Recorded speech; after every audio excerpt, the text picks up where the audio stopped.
গৰমৰ দিনকেইটাত আমি বহু পৰিমাণে ঘামি থাকোঁ কাৰণে আমাৰ ডিঙিৰ কলা চামনি বা কাষলতিৰ তল কলা পৰা দুৰ্গন্ধ ওলোৱা সমস্যা আমি ভোগোঁ হয়নে?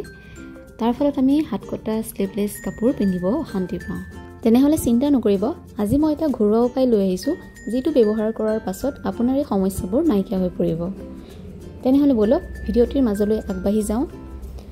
ইয়াৰ কাৰণে আমি এটা বাটিত এচামুচ জোখৰ নেমুৰ ৰস চেপি লৈছোঁ। তাত আমি এক চুকুট হালধিৰ পৰিমাণটো অলপ কমাই ল'ব। তাত দিম আধা চামুচ জোখৰ কফি পাউডাৰ, যিহেতু চামুচখন অলপ মোৰ ডাঙৰ গতিকে মই ইয়াত আধা চামুচ কফি এড কৰিছোঁ আৰু তাৰ লগত মিক্স কৰিম কলগেট।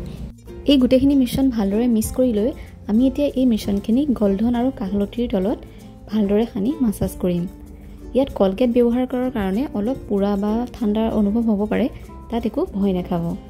এতিয়া এইখিনি মিশ্ৰণ সানি 20 মিনিটৰ কাৰণে ইয়াক ৰাখি থৈ দিম।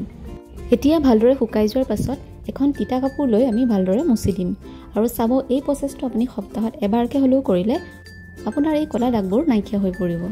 এনেকৈ আপুনি সপ্তাহত এবাৰকৈ হ'লেও কৰিব আৰু আপুনি বহুত ভাল ৰিজাল্ট পাব। এই গৰমত যিহেতু আমাৰ ডিঙিটো বা কাষলতিৰ কাষ ঘামি পেলাই আমাৰ কলা হৈ যায়, এই কলা চামনিটো আমাৰ ডিঙিৰ পৰা যিটো ৰেমেডি মই এতিয়া ইউজ কৰিছোঁ সেইটো ইউজ কৰিলে গোটেই কলা দাগবোৰ আমাৰ ডিঙিৰ পৰা আঁতৰি যায় বা কাষলতিৰ চাপৰ পৰা আঁতৰি যায় আৰু আপুনিও ভাল ৰিজাল্ট পাব। যদি ভাল ৰিজাল্ট পায় তেনেহ'লে প্লিজ কমেণ্ট কৰিব আৰু ভিডিঅ'টো যিমান পাৰে শ্বেয়াৰ কৰিব। আজিলৈ বাই।